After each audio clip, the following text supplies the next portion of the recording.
Do the trashy pulp novels of the world have anything to offer? Are bestsellers all they're cracked up to be? Here at Terrible Book Club, we explore whether you really can judge a book by its cover, or its ridiculous synopsis. You ever passed a book and thought, ugh, who's reading this? We probably are.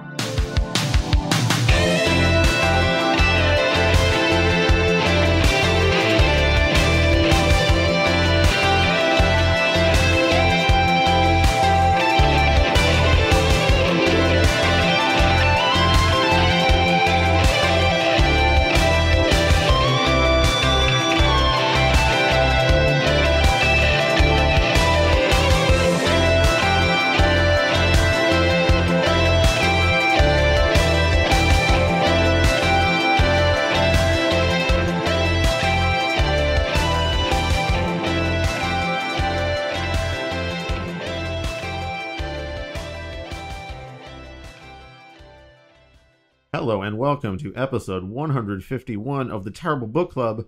I'm Chris, and this is Adam. Hello. Okay, so a little bit different here up at the start, because Paris has a lot of stuff to do, so we're doing a guest TBC, and who better than to do it than the person that I share a living space with to just drag into this hellhole of terrible books here. Okay, so this time we read Star Wars Red Harvest by Joe Schreiber. This was recommended to us by Patron Crimson Paladin. He said, there's a book in the Legends canon called Red Harvest. It's a horror book set in the Star Wars universe that involves a Sith Academy, zombies, a sentient flower, and a wookie. Interesting indeed. Ooh. If this is your first time listening to this show, what we do here at the Terrible Book Club is read books that we assume will be bad based on their cover, title, summary, or some combination of the three. Sometimes, like today, we read books that our patrons, listeners, or friends recommend. So we do the opposite of what most people do in a bookstore or while they're browsing the internet. Usually this experiment results in a disappointing read, but once in a while we end up liking the book. And for our content warnings today, in addition to our usual barnyard language, the barnyard language persists despite who is hosting the show, no matter what.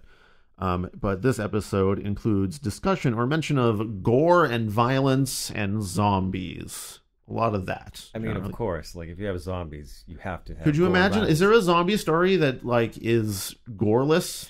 Like PG or even G-rated zombie story out there? No, I don't think so. I mean, there's like video games about zombies and like they're cartoonish, but I still even think those have gore like really goes right with it. Yeah, it's an intricate part of it. Well, it's like zombie babies, they'll eat your brain too. Something like that. I don't know. Okay, so I am going to read the back of the book summary here. So this is what you would read if you picked up this book in a bookstore and was like, what's this about? Unlike other young Jedi sidelined to the agricultural corps, those whose abilities have not proved up to snuff, Hestizo Trace possesses one extraordinary force talent, a gift with plants. But suddenly her quiet existence among greenhouse and garden specimens is violently destroyed by the arrival of an emissary from Darth Scabrous, a Sith Lord with a fanatical dream poised to become nightmarish reality. For the rare black orchid that Hestizo has nurtured and bonded with is the final ingredient in an ancient Sith formula, crucial to the Dark Lord's obsession, but with consequences far worse than fatal. Now, spawned by a heretofore unknown virus, the rotting, ravenous dead are rising, driven by a bloodthirsty hunger for all things living, and commanded by a Sith master who lusts for power and the ultimate prize, immortality, no matter the cost. Yeah, so, I mean, maybe this should have come out in October when in spooky season, but hey. Yeah, we're all right. Yeah. For some people, it's spooky all the time. True. That's a good point. Okay, so I will list out some of the main characters and setting here. The setting is a long time ago in a galaxy far, far away. It's the Star Wars universe. I wish it was closer. Closer how? Like physically to you? I guess. No, I don't know. Like, so just I want to. Are you talking time or space? I suppose.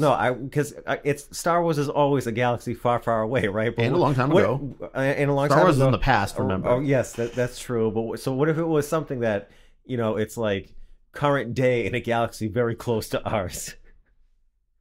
But then you have the zombies nearby, so I think this is bam, bam, bam. Yeah. Yeah, that's the theme music for the house next door. Okay, anyway, characters and setting. For our main protagonist, we have Hestizo Trace, Jedi plant lady. She's a Jedi, but with plants, she can telepathically talk to plants and do other Force stuff. There's Rojo Trace, her brother, also a Jedi, and I guess like some kind of investigator in like the first chapter that he appears, but that doesn't matter very quickly. There's a very red theme going on here as well, yeah, right? Okay, yeah. Then we have Darth Scabrous, Sith Academy headmaster. I get is he like the principal? Yeah, I would say so. So He gets sent to his office, do you think? I mean, people got sent to his office for sure in this, so, you know. I think he took them to his office. He took them, yeah, by force. Yeah, okay. Well, I guess he's the principal of the Sith Academy, which is going to be the main topic of discussion here shortly.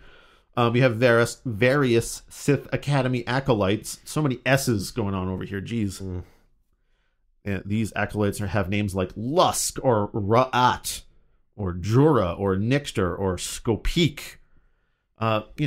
Star Wars-y. I kept reading that as Scorpeak, and I just kept thinking like it was a large scorpion.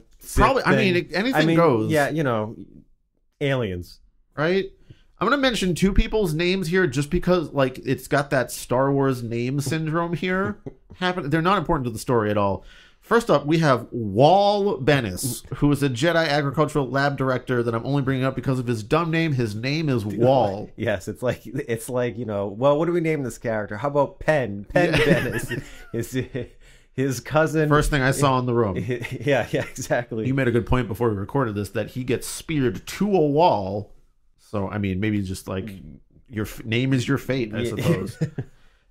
Similar in the stupid Star Wars name area that I'm only bringing up because they have a stupid name is Purgus Frode, which also sounds like something you make up on the spot to make someone else sound stupid. He's the mechanic for the starships. Which, it made me think of Frodo, I guess, like a Hobbit-like person. To me, a Frode sounds like something like it's too close to Trode. Right. Yeah, so maybe he's like, he's like a sounds like a Star Wars version of calling someone. Maybe he's a douchey Hobbit, right? Okay. Like, maybe that's what he looks like. We have Dolly Liss, the tree librarian. So there's a lot of like Sith Academy staff that we're seeing here, which again, this will be the main topic of conversation for me because it's the thing I was most concerned about in this entire book. You have Tulk the Whiphid, or is it Whiphid? I read it as Whiphid, but I'm sure that if we looked up somewhere online, someone has the correct pronunciation. I'm going to say Whiphid, but you pronounce it how you want. We'll say Whiphid. We'll have the fans come after us. He's a bounty hunter that he was tasked with getting the orchid that Darth Scabrous wanted, and then he ends up being Hestizo's like begrudging survival partner to get through the zombies. And then finally, we have the Murakami Orchid, which is a character because it has thoughts. Yep, it is a sentient flower. You know what? Out of all the names, I think I like that the best. I think it's fine. Like compared to the other names, like I think that's a solid name. They call it the Purgus Orchid. I don't think I. No, we don't like that. Okay, so I wrote up a summary here, which is our summary of general overview of the book, so you're not too lost when you're listening to us discuss it here.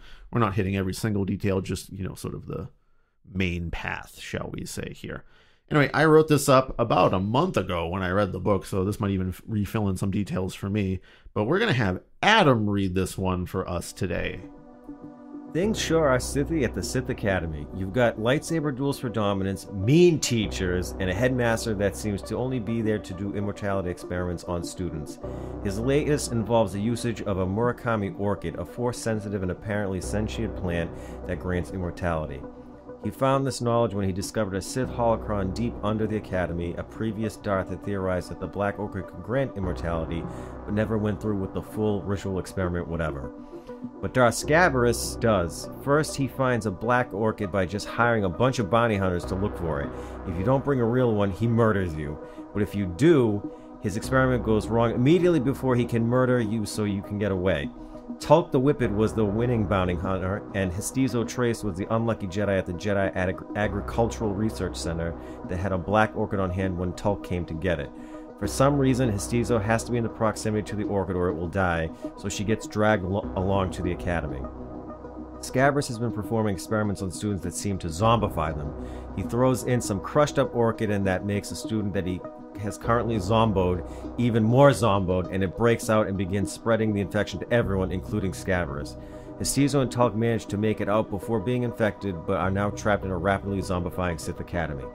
We are treated to various scenes of Sith students fighting zombies or becoming zombies, or the tree librarian that runs the Sith archives becoming a tree zombie. Ooh. Or Hestizo and Tulk evading zombies, until no one is left except Hestizo, Tulk, and Hestizo's brother Rojo, who detected her distress from across the fucking galaxy and comes to rescue her. He manages to get her just as she is facing Darth Scabrous and basically exists to distract Scabrous for a minute before he gets lightsabered to death. Hestizo's connection with the orchid allows her to force it to grow within the Sith that are infected, because even crushed orchid molecules can grow to full plants rapidly because the Force or something. Anyway, she grows Darth Zombo Scabrous to death and escapes the academy, but only after shooting Tulk out of an airlock at his request, since he got a bit of zombie juice in him and was infected. The end. Thank you for reading through that. Kind of challenging, right? Yeah, it's a lot of words, but I think it accurately reflected what happened. Okay. So generally, Paris and I like to start with the positives up top over here. Yep. So I'm going to ask you first. Was there anything that you enjoyed about this book? I thought, I'm mostly involved with Star Wars when it comes to the TV shows and the movies, obviously. I consider myself I like Star Wars, right? I'm not invested in it, but I like it. I enjoy it. And I thought that this was an interesting view on how to expand the Star Wars universe. Like, you could do different things with it. So I do enjoy from that aspect that it's something new and exciting. And I think that's probably about it. Okay, so you enjoy it because this is a new idea in the Star Wars universe. It's Star Wars zombies. Yeah. I mean, it's inventive, yeah, why not a spooky Star Wars? Right, exactly. They actually make Star Wars action figures based on Halloween and Christmas now. That's a new thing. Okay, so they have so is there a Santa Vader or something? There's Santa Mandalorian. It's basically Mandalorian a Christmas sweater. Santalorian. Yes, they don't call it Santalorian. They should though, right? Yeah, I feel like that's missed right opportunity. And then there's Wookiees with a Halloween bucket and things like that, and with a pumpkin bucket? Yeah, like those. Why would listen? Okay, this is the same problem that Paris and I have with all these. I understand that you're doing it because yes, it's our holidays that they're celebrating, but it just feels weird to me that a Wookiee from a planet very far away, as it's put, is still going to have a little pumpkin bucket. They also he wants associated pumpkins with Halloween. He wants Reese's too. Okay. Okay, I guess you heard about it. Yeah, exactly. That would be funny if Halloween was an urban legend that floated, got telephoned across the galaxy, and they're there's an ancient ritual where you receive sweets for free. Back where the humans come from. Yeah. So it's that from that aspect of the book, I did enjoy it. That it's something unique at least. And I don't. So is it the zombie part and the horror part that you're Yeah, that you don't typically see that in too much Star Wars. I think some of the I think that there was an anime show on Disney Plus that may have delved into something like this a little bit. I haven't watched it. I think it's called Star Wars Visions, or maybe I'm getting it totally wrong. But I thought there was some some form of media besides the book that had a horror vibe to it. What about so I mean, I don't know if I want to talk about this right now because this is part that I sort of don't love about this book, but okay. I'll just ask you now before we get into it later. Is the part where they made a jerk school for Siths to learn to be jerks? Do you enjoy that addition to the Star Wars lore? I enjoy it because it's hilarious. But okay, yeah. So similar reasons here. I think that is a little bit silly, but we'll get to that after I mention the things that I enjoyed about this book. So it is horror themed. It's supposed to be spooky and stuff. So there's a lot of gore, as we mentioned in here, and I actually think that the stuff that is meant to be spooky is well written enough. I mean, this author does not shy away from painting a picture with guts and blood and horrible zombie looks. So I'm just going to pull a couple of passages from here that are especially gross. Zoe was staring at her brother when Scabrous' blade sliced him apart. Trace staggered back, wobbling on his feet, and as he wheeled around toward her, she saw that he'd been cut wide open from neck to belly. Swords will cut you wide open. What is that? Dangerous Tales of Swords or something? Yeah, I love that. Look that up on YouTube, everyone. Yeah. No, it came out like a choke. No! Trace stumbled again, fighting to keep on his feet. The wound in his abdomen was even deeper than she'd first thought, pouring out whatever remained of his life. From where she stood, she could see pigtails of small intestine poking visibly from beneath his ribs. Trace's cheeks had gone chalky white. Blood pattered on the floor between his feet, and he skidded in the puddle and fell, first to his knees, then to his back, where he lay motionless in front of her. He looked like a dancer from whom all music had permanently stopped. Okay, so, that's the scene where her brother gets lightsabered by Darth Scabrous. And that, pigtails of blood is a pretty good way to describe things. That's pretty unique, yeah. Okay, here's another section. The shriek came from behind her, a deafening blast. Spinning around, she saw the thing in the doorway of the trophy room lunge at her. A Sith student, one she'd never seen before, was flinging himself at her, its corpse mouth gaping open in an oval rictus. The thing's eyes were bright green and wild, like emeralds on fire, and long strings of orange-red hair dangled back over its shoulders, swinging and snapping wildly around its face as it tried to bite her. Its academy tunic was a stiff apron of gore. Here's another one. At this point, Rucker, who had approximately 30 seconds left of life as he knew it, saw the things overtaking the room completely in a series of brief, high-contrast impressions. It was like watching some kind of parasite latch onto its prey. Their already wide mouths somehow spread out even wider still, clamping down on the faces and necks and chests of the first rows of victims, taking them down with phenomenal strength and speed. Trays flew, bright helices of blood spurted and looped in the air. A great bundle of steaming intestines splattered on the floor to Rucker's right, with the ripe coppery smell of meat fresher than anything that had ever been served here before. Pretty vivid. Yeah, pretty vivid there, and if you can't tell, that is in the Sith Academy lunchroom. So one moment before, because you brought up Cautionary Tales of Swords, and I just want to say that this entire book, now that you mention it, I could just imagine Trip Fisk from Cautionary Tales of Swords coming up. Don't do that! Like the whole entire book. Cautionary Tales of a Dark Sith Experiments. Yes, the whole thing would be him just coming up and be like, don't do this! He'll fucking kill you. Sith Experiments will zombify you wide open. Trip, that doesn't even make sense. But it'll happen. It'll happen. Just watch. And I mean, some of these zombies were wide open in many ways, I would say there. Yep. Okay, so that's the stuff that works in here, right? The actual moments of horror are well described, and I mean, steaming pile of intestines is, that's pretty good stuff there. It paints a picture. It had hot guts that day, I guess. But like in a Sith lunchroom of all places, like right, like that's what you would expect. Maybe like you'd expect like hot guts to be there. And okay, yeah. So we're immediately gonna go into the stuff that was not quite so good for me. And thing number one, the whole concept of a Sith school here. Why does everything always have to be in a school? Yes. In like, I don't know, YA fiction, and sometimes we see it in like expanded universe stuff. Like the school setting is very popular. I understand why, because you get like clear hierarchies and people have to be doing certain things, and you have clubs and all extracurricular stuff like that.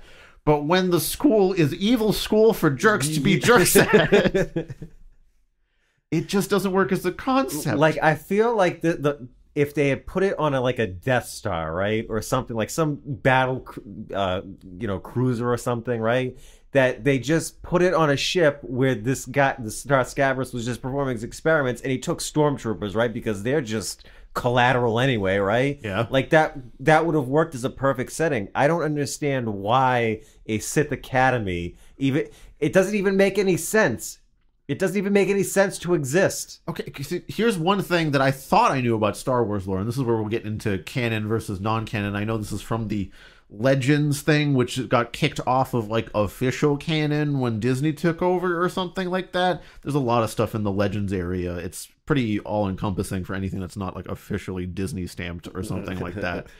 But from my understanding, I looked this up before we recorded too. The Sith had a rule of 2, which was that there were only 2 Sith ever. Like, period, end of story is how I took that. There's always the master and the apprentice.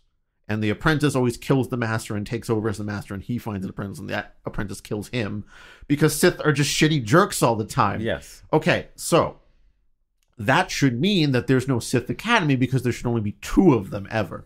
And even if you said, oh no, Chris, it really meant that there's only like a one-on-one relationship between Sith master and apprentice, doesn't that then make a school not work at all? Because then the Blade Master would have many people under him. So, like, it already violates sort of the, I don't know, one Sith thing that I know in the lore. Can you imagine if there was just a Sith school? If this book was just like the Darth Scabrous and just one student? And he just the whole school? The whole school, yeah. He had to go to the lunchroom and just eat by himself. He keeps going, like, he makes them go to different classrooms, and it's just Darth Scabrous again in a slightly different professor outfit. Hello, I'm teaching botany today. Why do you made me walk across the entire campus? This is not fair. You can teleport. Well, now you've discovered why they're assholes. Okay, but so the reason we brought up Sith lunchroom here is because even within the book, sort of the way that they have to be evil and jerks to each other is silly in the setting of a school. Yes. Because when you first get to the evil lunchroom, where I guess there's evil cooks too. How do you get that, like, the other jobs at the Sith Academy there, like mechanic and stuff, do you have to, like, apply and be like, well, this is a school for assholes where people will kill you sometimes? Do you get a bonus for that? Are the cooks in the kitchen also Sith? Are they doing some kind of, like, work tuition kind of thing? Anyway. These are questions that have arisen from this book. Merely existing. These are questions that how do you apply to Sith school? Yeah, what extracurriculars do you? Can you imagine getting the letter back, like dear Purgus or whatever his name is? You know, you're not enough of an asshole. Yeah. I saw that you listed an extracurricular of pissing on puppies routinely, but that you actually want you to stomp the puppies. Dear Frode, I saw that you helped a lady across the street. You cannot come to the school anymore. No invitation rescinded. Okay. Anyway, Sith lunchroom is funny because it specifically mentions in the lunchroom scene where we're following one of the... There was an actual lunchroom scene. That's why we're talking about this. We're following one of the acolytes in there, and he specifically mentions that no one sits with anyone else because everyone's a jerk to each other, and there's like, you don't want anyone to catch you while you're being weak or something like that. So it's a lunchroom full of like one-seater areas, or is like everyone have a table to themselves? Or is everyone just leaning against the wall and eating the evil food? This is like, I could just only imagine. I tend to think of it as like there's just tables, there's just wide tables, and there's just one person sitting. So it's got to be like hundreds of tables, just like, very big tables, right? Like, so everyone can have a whole way too big table to themselves. Right. You will sit here and eat by yourself. They're not even comfortable too. Yeah, because, exactly. Like, they probably have thorns on them. They had Sith carpenters, and the way Sith carpenters get at you is they make a shitty chair. Why did we even become Sith? I was just bad at making chairs, and I decided to lean into it. Yeah, literally. Oh, okay, so that's the perfect microcosm of why this seems silly. So the only classes I see happening also are like duels and blade school. Yeah, as one does, There wasn't even like force classes, I'm pretty sure. Can you imagine like if just a Sith Lord just was watching a Jedi Academy, where people are like have they have the Padawans and everything, and he's just standing out in the distance and like, we should do that. Oh yeah, we could teach them, and then there'd be more of us. And, if you educate people, like they do better. Oh shit! Okay, we got to think this rule of 2 here. Okay, so that's thing number 1 here.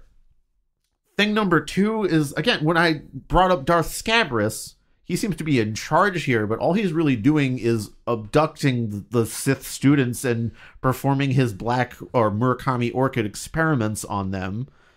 So, wait, does he have an overseeing role at the Academy? It doesn't seem like he's doing any admin work whatsoever. Dear Lusk, you've been accepted to the Sith Academy to become a Sith. I gotta stop doing that. Yeah. I mean, it's really the only thing on my mind lately. I gotta be honest with you. I'm so close to being immortal. I just need more of these rubes. I need more bodies. It's not even really a Sith Academy, right? It's like they're it's not a front. It's a front. Yeah, he just wants people to come in here. So like anyone that like is willing to click on the "You've been accepted to the Sith Academy" email, if you're stupid enough to click on that link and be offered like, oh, free tuition. Wow, I didn't even know I applied. Darth Scabras at SithAcademyExperimentation.com. He's probably not experimenting on me. Well, I mean, come on. Like, it's Sith Academy, right? Yeah, I mean, okay. So that's silly on its own. Mm-hmm. And just the general idea of, Sith staff. Are they part of the Sith thing, as I mentioned before?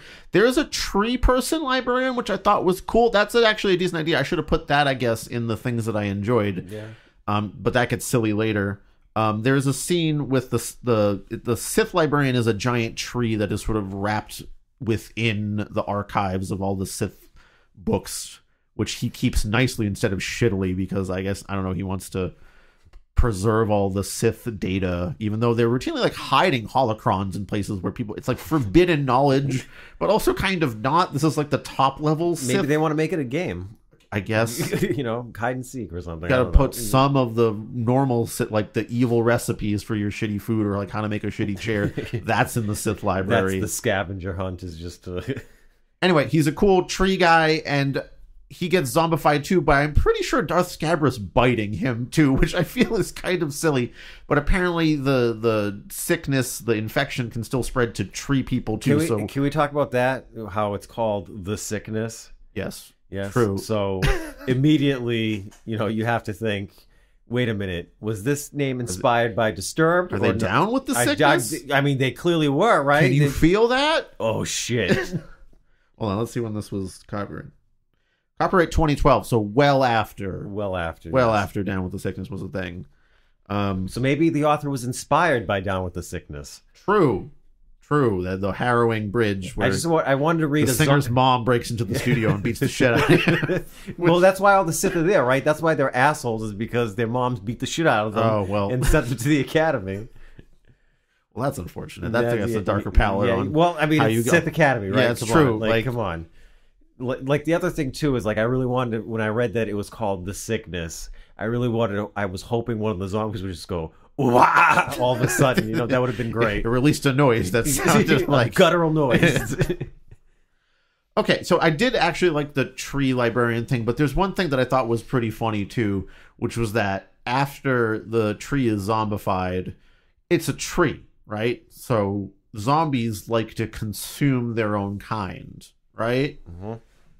But he's a tree and he's surrounded by books. So his compulsion becomes to burn all the books for fuel because he's not eating anything. So instead his zombie imperative is to consume with fire all of the book, which is a pretty good idea. Yeah, honestly, it's a great idea. That's pretty funny. I gotta say, that you know what, I as like a concept, like tweaking the zombie thing. Like, he's not a human being; he doesn't consume in that way. So that's a pretty funny twist on it, I have to say. Yes, that worked out. That's one of the things that worked out well in the book. The stupid part is why, like, again, this Murakami orchid is zombifying anyone through. Originally, it's bites and like bodily fluids, just like your standard zombie thing, but it also transfers to any sort of life form, including the tree person, which raises the questions of the mechanics of how this whole orchid thing works. Yeah. Okay, so to start from the top here, the orchid is a sentient flower with thoughts and feelings that Hestizo can communicate with telepathically, and they like to have, morning chats and everything when Hestizo was working in the Jedi agricultural lab. Anyway, Tulk no, it's not Tulk, it's some other bounty hunters that come, or it might be Tulk that comes. They break Tulk comes, Tulk comes and breaks in and walls wall to a wall with a spear. And like takes the Murakami orchid back to Darth Scabras, but he doesn't kill Hestizo because she just says, oh, I'm connected to it. It'll die if you do something to it. If you take me too far away. If you take me too far away from it. So Yeah. he's just like, oh, well, I guess I'm not going to risk that, and takes her along over to the planet. Which, was that a lot? I guess it was, because... Was it a lie? I don't know. Because they're don't... mechanically never actually that far. They're kind of never that far apart. Because what happens next is the orchid gets dropped into like an experiment vat that Darth Scabrous is using, and he's already zombified a student a little bit with his like IVs that he's got going in there. Yeah. But then he crushes up the whole flower. He crushes it up and puts it in with the IV fluid, and that makes the zombified student like more zombified, and it gets more aggressive, and it breaks out of its like cage and starts biting people, and that's how things start to spread. But despite the fact that the orchid has been crushed up into just molecules and given a good stir into the zombie juice or whatever, he made it a drink. Yeah, he made a zombie smoothie or a black orchid smoothie that zombifies you. It still remains sentient and conscious and communicating with Hestizo throughout the rest of the book. Yep. Okay.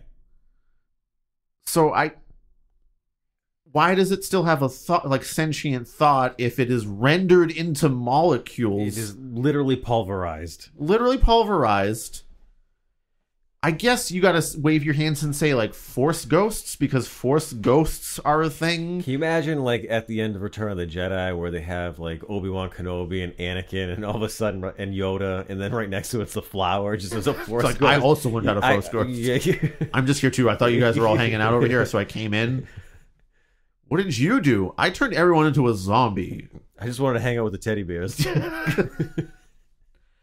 But yeah, like, so... that means that the flower retains its soul or being or consciousness or what have you, no matter, like, even beyond death. Is that why it's like this immortality flower? I just don't understand. You got to explain to me why rendering it completely... Like, you'd think it'd have a brain, right? Or something. Like, something that acted like a brain in order to give it consciousness. Or, like, you would think. Yes. So by pulverizing it, it wouldn't have whatever is its brain. So that's why I'm bringing up Force Ghost, because like Qui-Gon got like fucking cut in half or some shit. Yeah. No, that was Darth Maul that got cut in half. Yeah, that's right. Qui-Gon got stabbed, but his body died. His brain would have died with it, but he was still a Force Ghost. Yeah. Luke was still like a Force. No, he just disappeared. That's stupid other shit. Spoilers for Episode 9 of Star Wars. Luke just decides to fade away. Okay.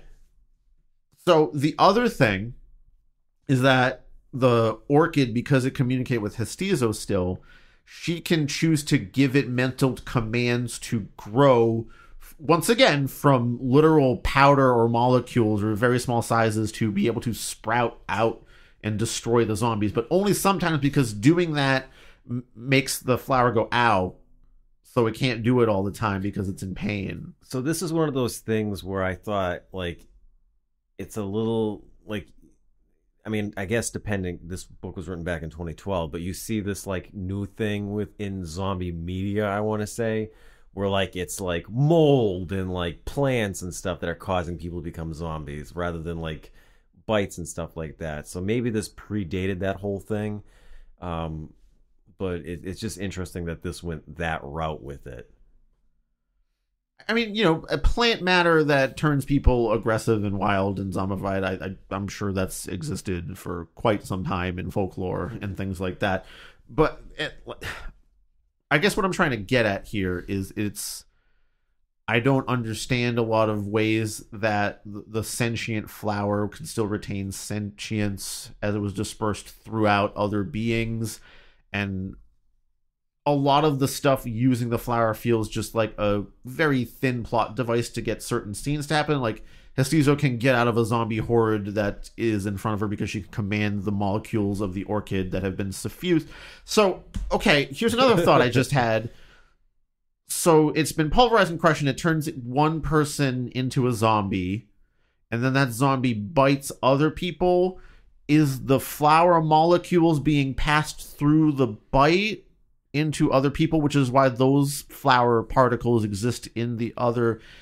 Did the flower turn into a virus?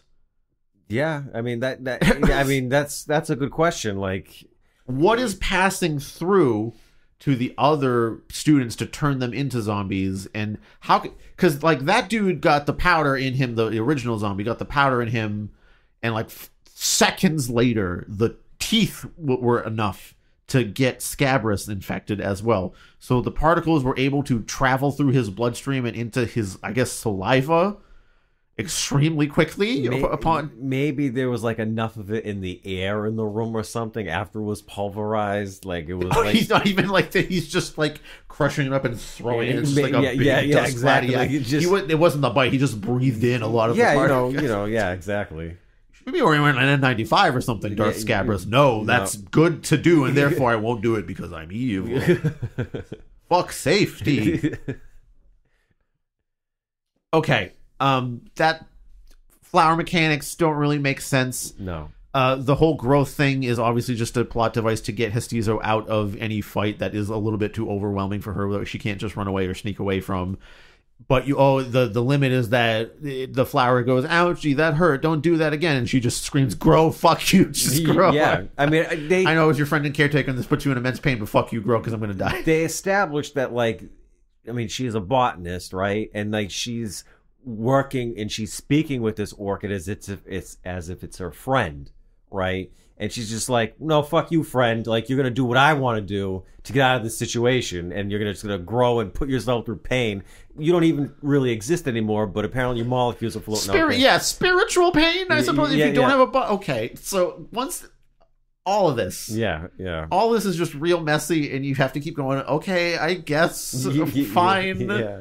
Well, I'll just keep reading, I suppose. And then you get to read passages about how, the plant exploded out of a zombie skull or whatever. I mean, that's part of that gory thing, which I actually think was a pretty good part there. It paints a good picture. But again, it's really just there, like in the zombie horde escape scene, and then to finally kill Darth Scabrous, where I guess the orchid has enough willpower left in its tree spirit / molecules to defeat Darth Scabrous once and for all, which you could have just done anyway.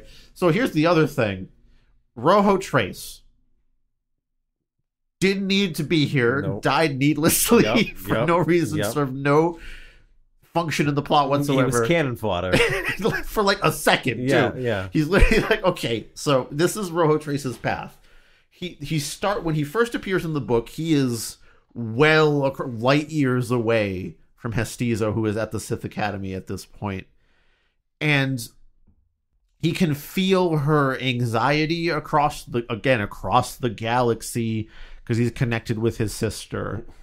Cool. So then he starts his, again, light years long journey to find her in this hidden Sith Academy because he has a sister radar or something. Would you like it if we had that ability?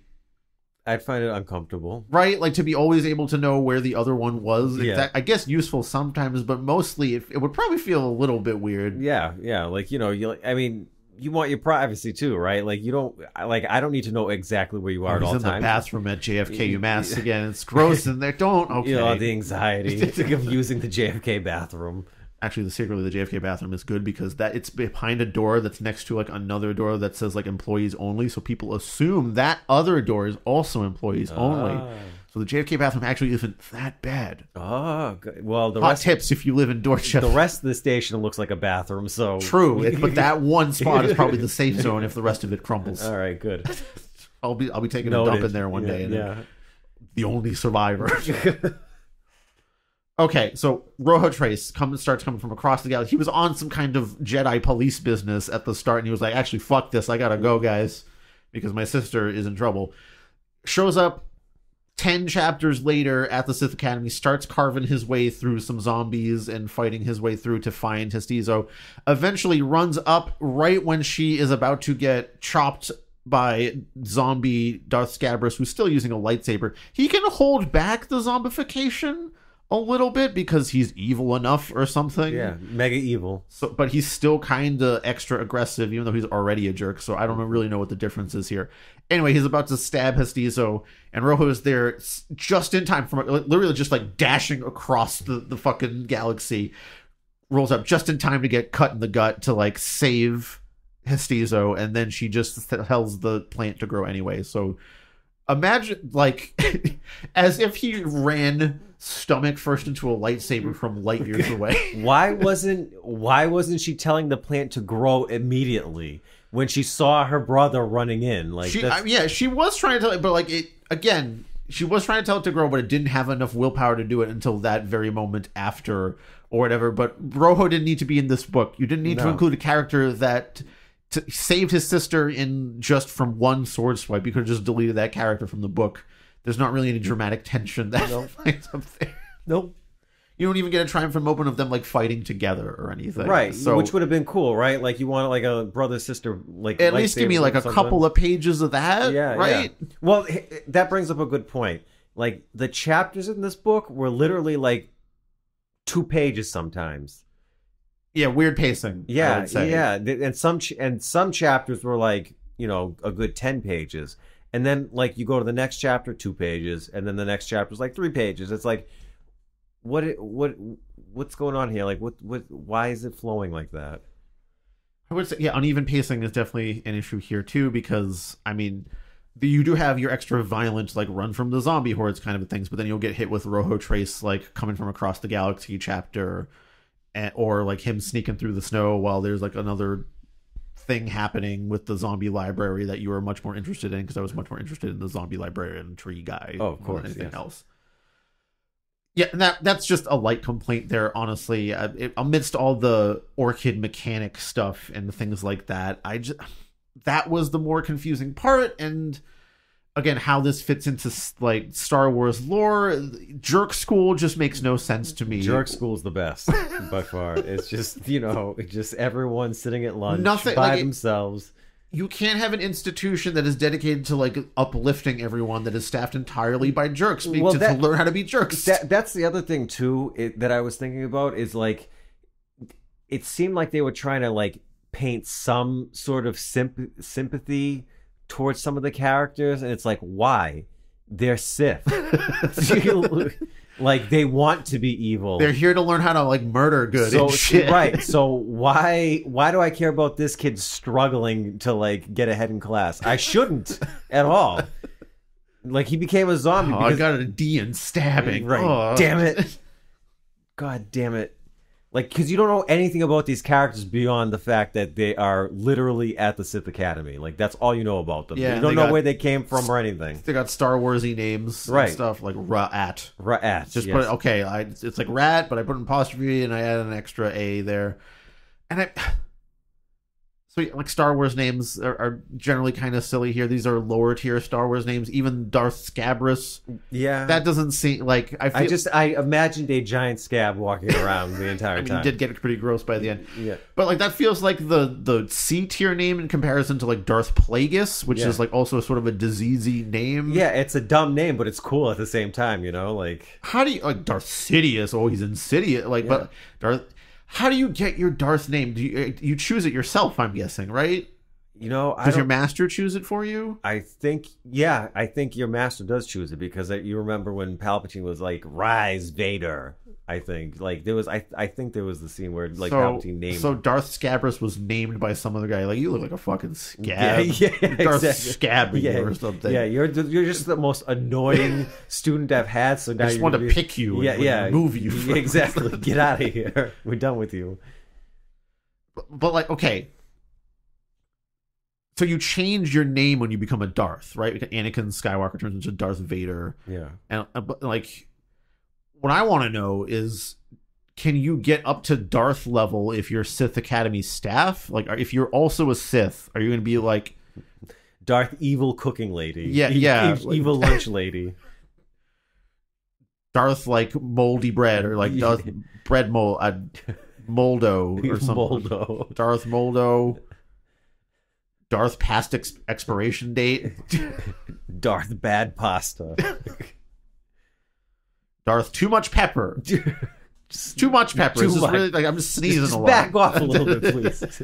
So yeah, like It's almost like they could be bad Pokemon names or something, you know, like Scabbers, yeah. Scabbers. Scorpeak. I mean, no, Scorpeak. Palpatine. Scorpeak actually. Palpatine. Yeah, Palpatine. Yeah, just keeps coming. Maul. Do it. Maul. Do it. Maul. Maul. Yeah. Vader. Vader. Okay, yeah, I mean, Yeah, you know what? We know what we're gonna do. We're getting silly here. Yeah, we're gonna look up Darth names. Yes. Oh, amazing. We're gonna read all the Darth names. I know in Star Wars there's lore. plenty. Do you know any Darth names off the top of your head? Plagueis. Yep. Malik, I think, is one. Malik. Darth. Is he sour? Like malic acid? He's just very sour. I didn't even know that was what that was. That's what makes sour candy sour is malic acid. Oh, well, there we go. I learned something, probably. Darth Sour. Just like warheads all the time. Rise, you tart evil bastard. Okay. Let's read some Darth names here. Amongst the Sith Lords who held the title of Darth long before the time of Darth Sidious's successful conquest of the galaxy was Darth and Dedu. Darth and Dedu is one. I just want a list of Darths. Okay, yeah, here's Darth Malik. Darth Bandon. Like Brandon? Darth Brandon. Joe Biden. Joe Biden. Yeah. The red eyes. Malik betrayed Raven, his master, and took an apprentice of his own dubbed Darth Bandon. I gotta read about Darth Bandon here. Darth Bandon. Okay, the photo of Darth Bandon is like from some, I guess, like Knights of the Old Republic or a video game or something. I want you to just look at this picture. Oh shit! It's this dude who like lacks a chin or something. He looks like, yeah, he looks like he's all tucking the way his chin back into like his very high collar. Yeah, like excuse me. Like, go look up the picture of Darth Bandon, everyone, on Wikipedia. He looks like, oh my god, I'm trying to think like what he could remind me of. Like, cause he's got like a goatee and stuff. Like, I want to see what his Darthing is like. What does he do when he Darths? He was originally a Jedi Padawan, but he defected in the year like 20,000 years before. He did not like the Cure anymore. As a student at the new Korriban Academy, Bandon fully embraced the teachings of the dark side of the Sith code. Oh, so there was like a Sith school. Okay, but this is still like legends things. This, along with Bandon's strength with the Force, his natural cruelty, and his utter ruthlessness in his quest for power, soon set Bandon apart from his fellow students and brought the attention of Darth Malik, Raven's Sith apprentice. Bandon eventually won Malik's admiration. They set out to capture some Jedi. Okay, so he's just some Darth. Okay, this isn't even as exciting as I thought it would be. I might edit this part out. But yeah. Darth Malgus. You found the list of Darths? Darth Talon. Well, I know. I'm looking at an image from... Well, there's a thing called... Oh, it's a YouTube video called 30 Sith Lords, I guess. Okay, there you go. I'm just going to Google list of Darths. Okay. Here's from sources across the web. Google says Darth Vader, Darth Sidious, Darth Maul, Darth Bane, Darth Revan, Darth Plagueis, Count Dooku. No, that's not right. Darth Treya, Darth Nihilus, Darth Scion, Darth Malik, Darth Cadus, Darth Malgus, Dark Krayt, Dark Xana, Darth Xana. Dark Xana. you run a red light. Darth Xana. Darth Talon. Darth Cognis. Well, he just thinks a lot. He just thinks a lot. Yeah. I don't like evil stuff. I don't like this lunch. Evil Yelp review. Darth past expiration date. Did a really bad one this time. Darth Desolus. Darth Andedu. Yeah, there's Darth Andedu. Wow, there's 91 Darths in Darth Adasia, Darth Azard, Darth Atreus, Darth Vauron, Darth Gene. Just Gene. Yeah. Gean. That's just a regular dude's name. Yeah. Hello, my name is Gene. I got fucked on this coupon. So I just like menace people. I would just collect a bunch of coupons and like really hassle cashiers. I know it's expired, but take it anyway. I'm the customer. I'm always right. Darth Guile. Ooh, someone's just tricky. Does he have Darth Guile? Yeah, like the Street Fighter character. Like he's got like weird hair. No, there's no picture. So we have Darth Homies. Homie, what's up? Homiiz. Homies just rolls up in a Darth Inexor. Darth Carnage with a K. Ooh, oh boy, gotta watch out for the Marvel Carnage, right? So. Darth Kristov. Kristov? Krist-OV. I guess that's me. Yeah, some Imperial Lord from like the Middle Ages. Darth Luft. Luft. That just sounds kind of soft and fluffy. Darth Malady with an I at the end. That just seems like it's like... Yeah. We're going to change this slightly. Like the sophomore, not the sorority girl that is just like, I'm Madeline with like I's and Y's and weird spots. But I'm Darth Malady. Darth Millennial. Well, that's all of us. Yeah, that's all of us. Yeah, we're all upset, angry. Darth Mommin. Mommin. Momin. Darth Mommin. Yeah, so is this person the mom of all the? This one has a picture. I'm looking at. Yeah, it's just the Sith mom. Eat your vegetables. They're rotten. You want to grow, don't you? Darth Mommin, also known simply as Mommin.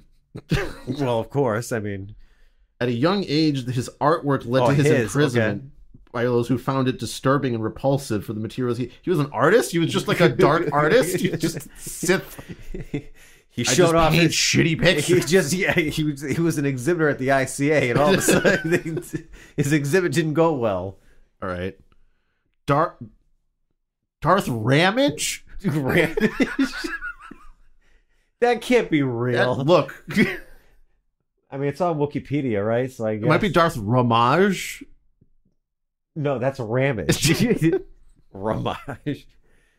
Okay, Darth... I'm going to ram my fist into your stomach. Just Schwarzenegger. It's the one time with Arnold Schwarzenegger. I actually would love to see Arnold Schwarzenegger in the Star Wars. Yeah, that would be amazing. Would you want him to be a Darth? This is the scene where I kill all the Padawans. Okay, there's a Darth Ruin, just spelled like ruin, and then there's a Darth Ruyan, which was Ruyn, which really feels like someone already took that screen name, so you just changed a letter. Darth, are you serious? Darth X Ruin X. Darth Vax. Well, gotta watch out. Yeah, it's tricky. Okay, that's you will not jab me. Okay, and then there's Darth Zan, which we already said. Darth Zan, like that. Darth Zan. Okay, well, this has been Listing Darths with me and Adam here.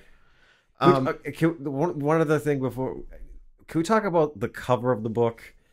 Because I feel like it's super generic. Like, it's just a fist coming out of the snow with a red lightsaber, and it just looks like a bad, like, 90s animation sort of thing. I don't know if you noticed. Is that supposed to be like a zombie fist? Yeah, that's how I imagined it. Like, or that's what it's supposed to imply, I guess. The zombies didn't use the lightsaber. Well, they did, actually. I think at one point the zombies did use the lightsabers. I think they did, yeah. But, like, it's Darth Scabbers did, but he wasn't fully zombified. But, like, if you saw this book on the shelf, right? Like, I guess what's appealing is, oh, it's a zombie hand holding a red lightsaber, right? I guess that's what...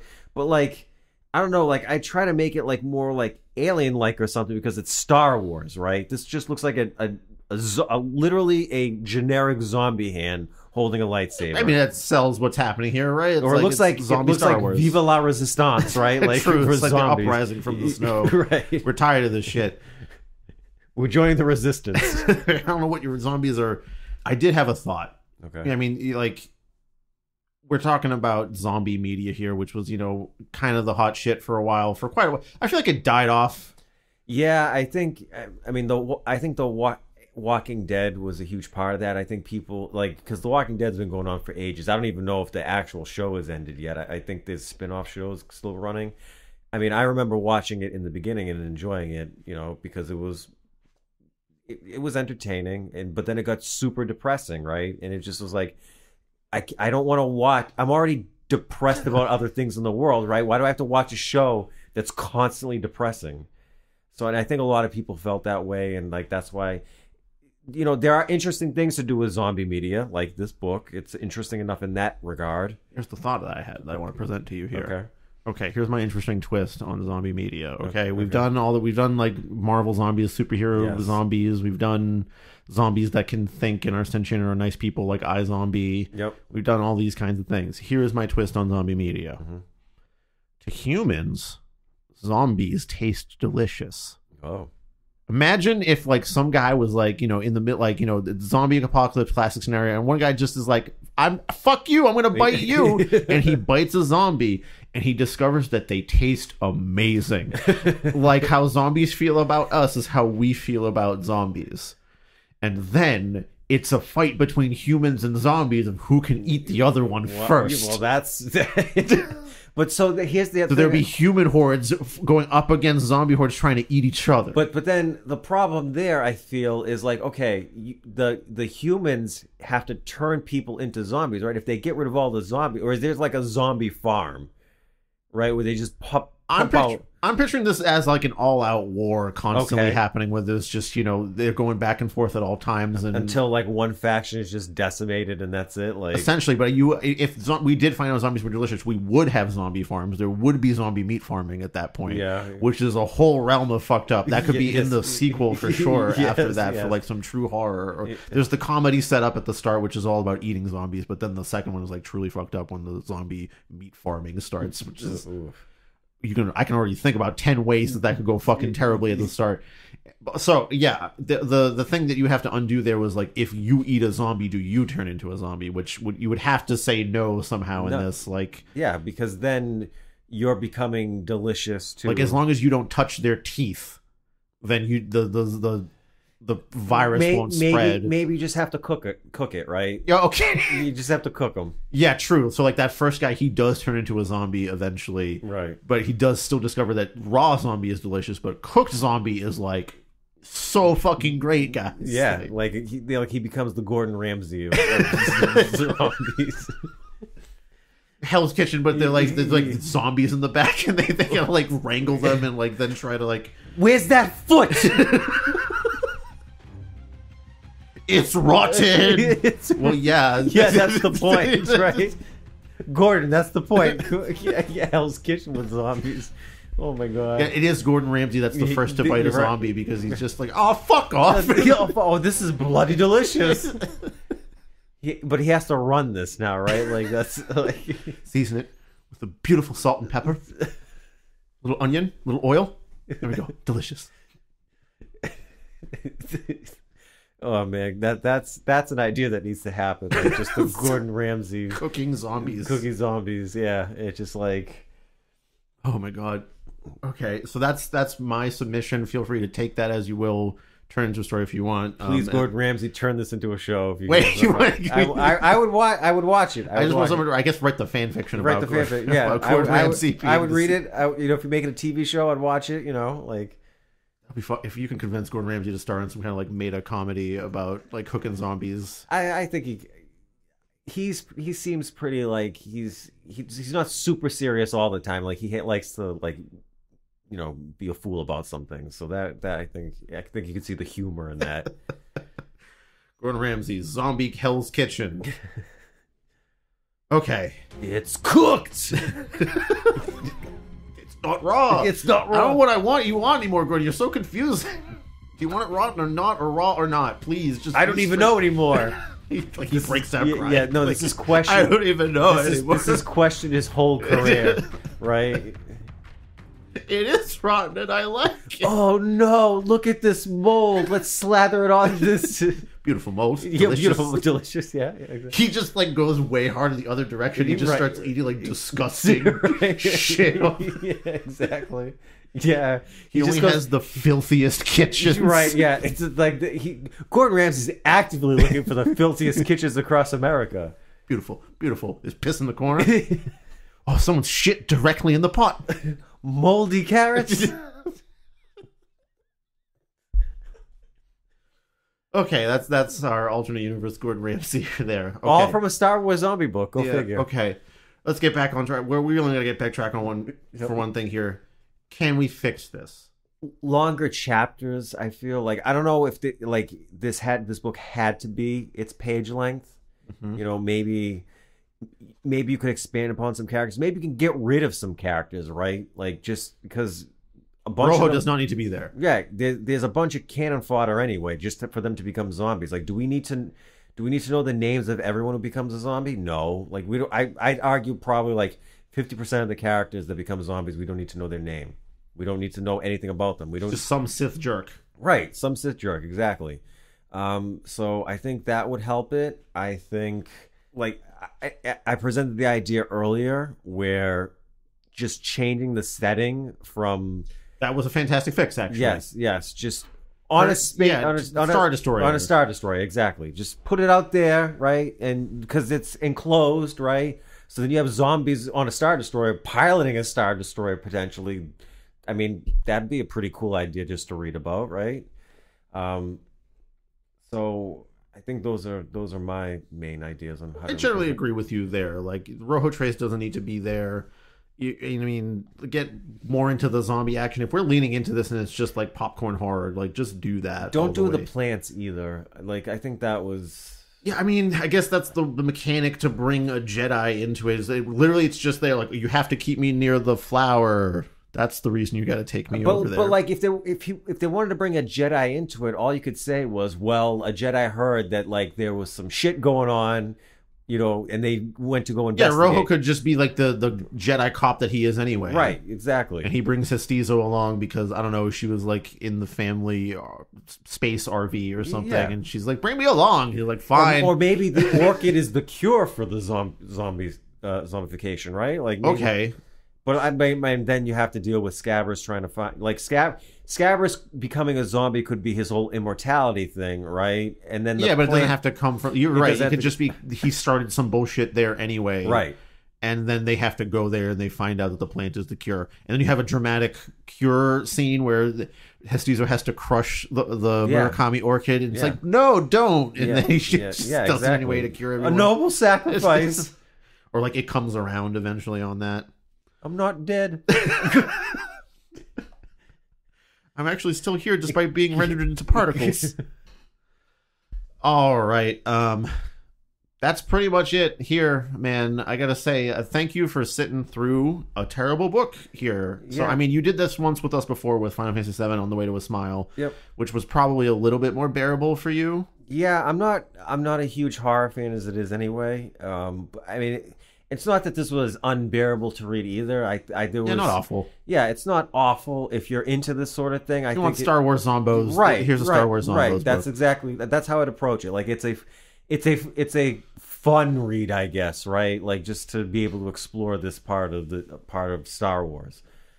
So if you like Star Wars and you like zombies, this would be great. I mean, you can nitpick it to death too, and I can see people. Yeah, I'm sure, but there's probably better ways to do Star Wars zombos at the same time. So it's really just middle of the road for me. Solid 5 out of 10. Yeah, I'd say that's accurate. Yeah. Okay, well, again, thank you for sitting through a terrible book here. It's difficult, right? It's hard to get through a book that you're actually not that into. Yeah, it's something else. Imagine doing that 154 times. I know. Which is how many times you have the patience. You have iron will, I think, at this point, like ironclad. I don't know why I'm still doing this. No, I do. Thick enjoyment. I'm Darth Rito, or I don't know. Darth Rito. Boy. That does sound like a Star Wars name, actually. Darth Rito? Yeah. You read too many bad books. Yeah, finally I turned the Somebody corner. needs to make fan art of that now. Like, get to it. Yep. All right, well, here is where we thank our patrons, especially Crimson Paladin, for recommending this one to us. Thank you to Greg, Veronica, Will, D, Jared, Arant, Senia, Jakub, Lycoris, Elliot, Kieran, Martin, Luchek, Miri, Yanka, David, Anya, Patricia, Austin, Donnie, Beast with the Least, Scott H, Robin, Laxtodes of the Void, the Taco-Eating Unicorn, Last Man on Earth 01, Funny Robot with Antennas, Hobbyboy93, Harry, Renee, Emmy, our Ko-fi donor Kiwi Thing, and then once again, Crimson Paladin, especially for recommending this book to us. Thank you so much, everybody. All right, Adam, that's it for us here today. I promise to never call you from across the galaxy to run into a lightsaber for me. I will take my own licks on that front. Well, I hope it doesn't happen, and I will never call you for such a thing either. Okay, good. And if we ever develop some kind of like locational force GPS based thing, just switch it off. That's the first thing we got to do. Yeah, like switch we it don't on. need to. I mean, where am I going? I go to work and Graveborn practice, and you'll see me in like the side room over here most of the time. So I don't know what scandalous info you could get, but it just feels bad, right? Yeah. Okay, well, brother pact here. Then. Brother pact. All right. Goodbye.